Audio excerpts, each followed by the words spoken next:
Hi, and welcome to In the Kitchen with Mama Dreads. Thank you for joining me and for cooking along with me. Be sure to check in the description box below for the full recipe. There'll be a link there to the blog so you can follow along with both the video and the recipe. So gather your ingredients and join me in the kitchen. And here we go. We are ready to make our crumble topping.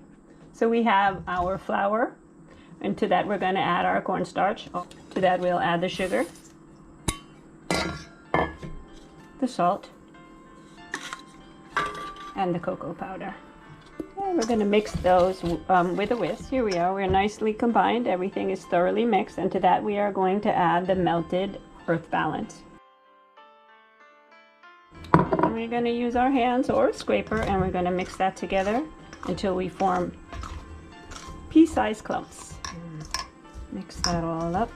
And this is what we should look like. We are going to transfer this to a parchment lined sheet pan in a 300-degree already preheated oven. And we're going to make them, crumble them up a little bit so we get a nice good size. We don't want them too large. There we go. And we're going to bake our crumble for about 20 minutes in a 300-degree oven. First thing we're going to do is prep our pans. And we're going to place each pan on a piece of parchment paper, trace it around, and cut it out.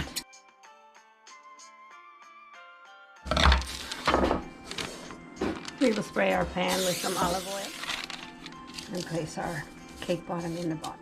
And our chocolate crumbles are out of the oven, looking wonderful. You see it has nice large chunks, which will be a nice crunch on the cake. First thing we want to do is combine the vegan milk with the apple cider vinegar, making our homemade buttermilk. We'll do that ahead and let it sit aside so the milk can begin to curdle while we're prepping the other ingredients. And now we begin to make the cake. We are going to whisk together the flour, the cocoa powder, the baking powder, the baking soda, which I have mixed together. Add that in, as well as the salt.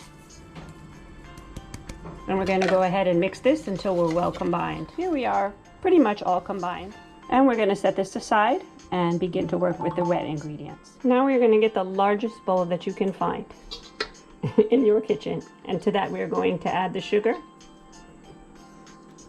the vegetable oil, the 1 cup of unsweetened applesauce, and the vanilla. And we're going to whisk this together so it's nice and homogeneous. And here we have it, nicely well combined, well blended, no streaks. Next we're going to take our cup of hot water and add our espresso powder, basically making a coffee. We're going to set this aside for just a moment.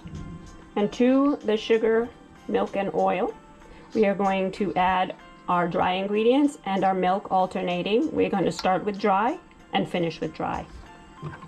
So we're going to add some of it.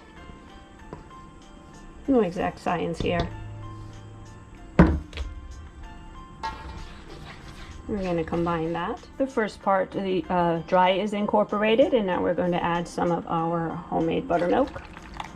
And we're going to mix that again until it's completely combined.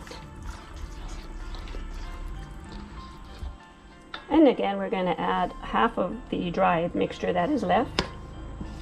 Remember, we're going to be ending with dry. And now the remaining buttermilk.